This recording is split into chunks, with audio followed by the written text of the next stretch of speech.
College విద్యార్థులు ప్రయాణిస్తున్న bus Mahabubnagar జిల్లా పెద్దాయపల్లి దగ్గర బోల్తా పడింది. ముందు వెళ్తున్న కారు సడన్ బ్రేక్ వేయడంతో బస్సు కంట్రోల్ తప్పింది. కారును తప్పించబోయి ట్రక్కును ఢీకొని బస్సు బోల్తా పడింది. పలువురు విద్యార్థులకు గాయాలయ్యాయి. వారిని బాలానగర్ ప్రభుత్వ ఆసుపత్రికి తరలించారు. నారాయణపేట జిల్లా మరికల్లోని మణికంఠ జూనియర్ కాలేజీకి చెందిన 40 మంది ఇంటర్ స్టూడెంట్స్ ఈ బస్సులో ఉన్నట్లు గుర్తించారు. బస్సు బోల్తా పడడంతో భారీగా ట్రాఫిక్ జామ్ అయింది. విహారయాత్ర కోసం హైదరాబాద్ వస్తుండగా ఈ ప్రమాదం జరిగింది.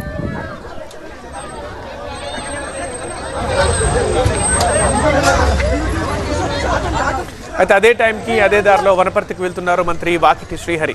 విషయం తెలుసుకుని ఆ ప్రాంతాన్ని పరిశీలించారు. ప్రమాదం జరిగింది అని అడిగి తెలుసుకున్నారు. దగ్గరుండి ట్రాఫిక్ క్లియర్ చేయించి సహాయక చర్యల్ని పర్యవేక్షించారు. ఈ ప్రమాదంలో అదృష్టవశాత్తు ఎలాంటి ప్రాణ నష్టము జరగలేదు. కొంతమంది విద్యార్థులకు స్వల్ప గాయాలయ్యాయి.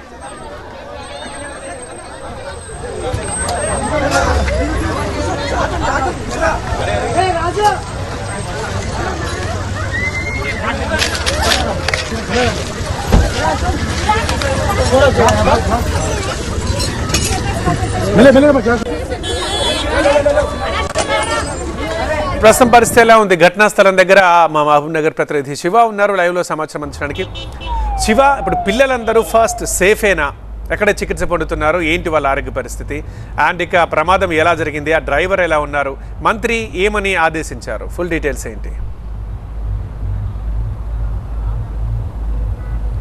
ఘటనకు సంబంధించినటువంటి గాయాల పాలైన 10 మంది విద్యార్థులను బాలానగర్ ప్రైమరీ హెల్త్ కేర్ సెంటర్కు తరలించారు. అందులో 5 విద్యార్థులు కొంత ఆందోళనకు గురవుతున్న నేపథ్యంలో వారిని తిరిగి మహబూబ్నగర్ జిల్లా ఆసుపత్రికి తరలించడం జరిగింది. అయితే ఈ ఘటనకు సంబంధించి ఒకసారిగా రోడ్ అంతా కూడా బ్లాక్ అయిపోయినటువంటి పరిస్థితి ఉంది. ముందు వెళ్తున్నటువంటి ఒక కారు ఏదో ఒక వాహనానికి సంబంధించిన టైరు అడ్డుగా రావడంతో సడన్ బ్రేక్ వేశాడు. ఈ క్రమంలో వరుసగా వెనకాల వస్తున్నటువంటి మరో 2 కార్లు కూడా సడన్ బ్రేక్ వేశాయి. వాటి వెనకాల వస్తున్నటువంటి ఈ స్కూల్ బస్సు కూడా సడన్గా బ్రేక్ వేయడం, అదుపు తప్పడంతో ఒక్కసారిగా బోల్తా పడినటువంటి పరిస్థితి అయితే ఉంది. ఒక్కసారి మనం విజువల్స్లో చూసుకున్నాం బస్సు ఏ రకంగా ధ్వంసమైందో.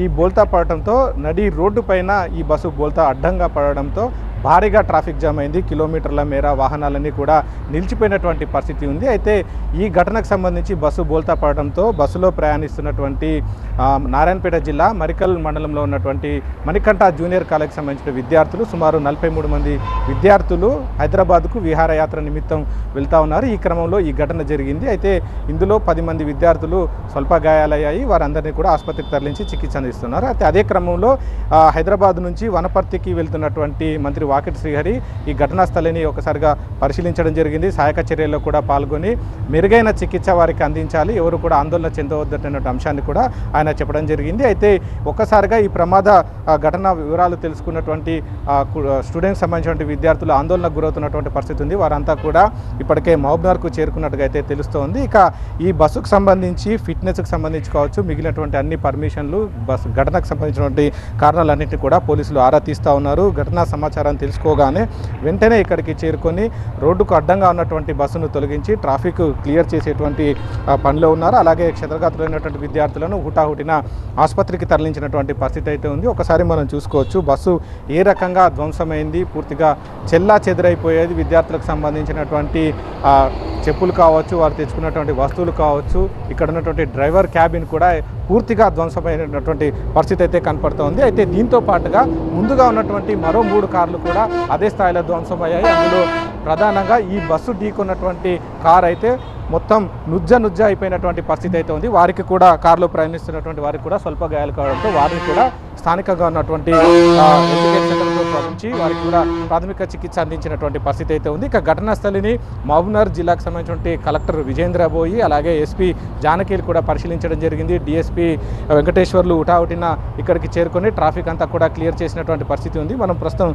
విజువల్స్లో చూస్తున్నాం పూర్తిగా ట్రాఫిక్ అంతా కూడా క్లియర్ అయింది. అయితే ఇంకాస్త కొద్ది దూరంలోనే ఇటు బాలనగర్కి సంబంధించినటువంటి ఫ్లైఓవర్ నిర్మాణం జరుగుతున్న నేపథ్యంలో అక్కడ కూడా ట్రాఫిక్ జామ్, ఇక్కడ కూడా ట్రాఫిక్ జామ్ కావడంతో దాదాపుగా 2 నుంచి 3 గంటల పాటు ఇక ఈ రహదారి నుంచి హైదరాబాద్ వైపు వెళ్తున్నటువంటి ప్రయాణికులంతా కూడా తీవ్ర ఇబ్బందులు పడినటువంటి పరిస్థితి అయితే ఉంది. ప్రస్తుతం ఈ గాయపడినటువంటి విద్యార్థులకు సంబంధించి అయితే చికిత్స కొనసాగుతుంది. వారు ఎవరు కూడా ఆందోళన చెందవద్దన్నటువంటి అంశాన్ని ఇటు జిల్లా అధికార యంత్రాంగంతో పాటు మంత్రి వాకిటి శ్రీహరి కూడా చెప్పినటువంటి పరిస్థితి అయితే ఉంది.